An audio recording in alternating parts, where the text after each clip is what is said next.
Eenyu itti ergite tikeetti Sumayyaataan itti ergite moo Sumayyaataan itti ergite?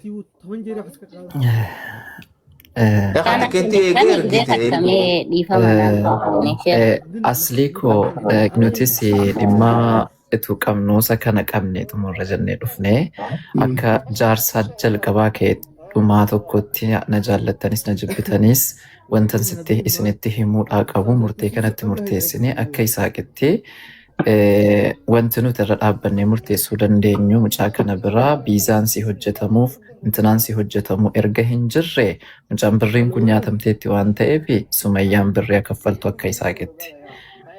Kanarratti walii galtan taanaan yoo yaada kan koo kana kan faallestanis yoo jiraateera ta'e jedhee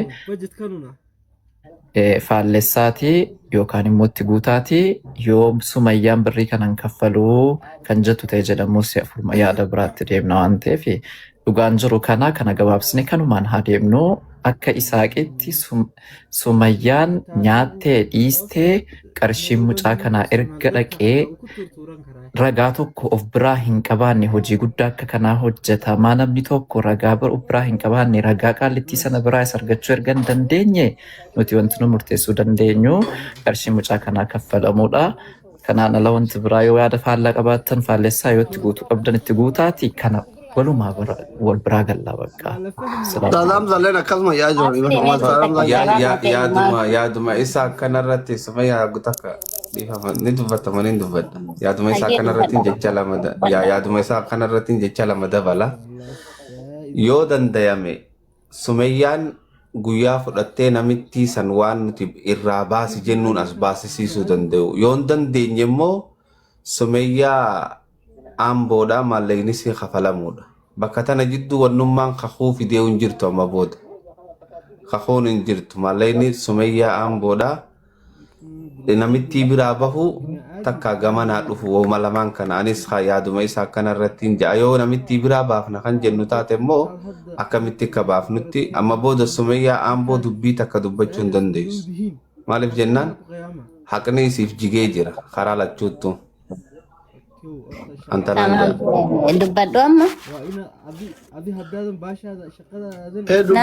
dubbiin kee kun ragaa wal qabatu qaba dubbadhu. asli maaliif carraa naa kenne takkaffaa irratti viizaan kun hojjetamee tikkeettiin itti ergamuu fi abbaan manaa ishee hambisuu barreeffamni ni jira ana bira akka ragaatti dhiyeeffachuu ni danda'a. Isheen illee yoo kadiddu ta'e ragaan na bira ni jira. Iskiriishin viidiyoo banadheetiniin agarsiisuu nan danda'a tokko. Dheengaddamoo waa lama nuuf kennitan. Tokkoffaa warri Kaayiroo keessa jirtan haadha kana hojjettasan akka gaafattuu jettanii Mubaarakii fi Aslii lafa keessanii ani bilbilaanii miti qaaman beenaa biran isin geessatiniin qaamumaan gaafatanii isintu waliin haasa'a jedheen ittiin jira. Isaammoo bilbila narraa fudhatanii isaan waan jiru waliin haasa'anii namittiin qarshii kana narraa fuudhu akkasumas dammootiin waan kan hojjechuu amanteetiin jirti namittiin hin kaanne jechuudha. Isa sadaffaa irratti dammoo baankii baasullee hin danda'a yoo yeroo naa kennitan dhimma kiyyaaf biyya waan deemuuf jechuudha. Dhimma isheedhaaf jechan deebi'anii dhimma kiyyaaf jecha yeroon booda waan deemuuf yeroo sanatti baankii akaawuntii irratti galchuu fi waan hundaan ni baasa waan ta'eef ani yoo hin argame baasullee hin danda'a jechuudha. Taani achitti wanta ana biratti badee nikkish godhee dumbulloo takka hin kaffalu garuu nin kakadha garuu dumbulloo takka hin kaffalu akkasi.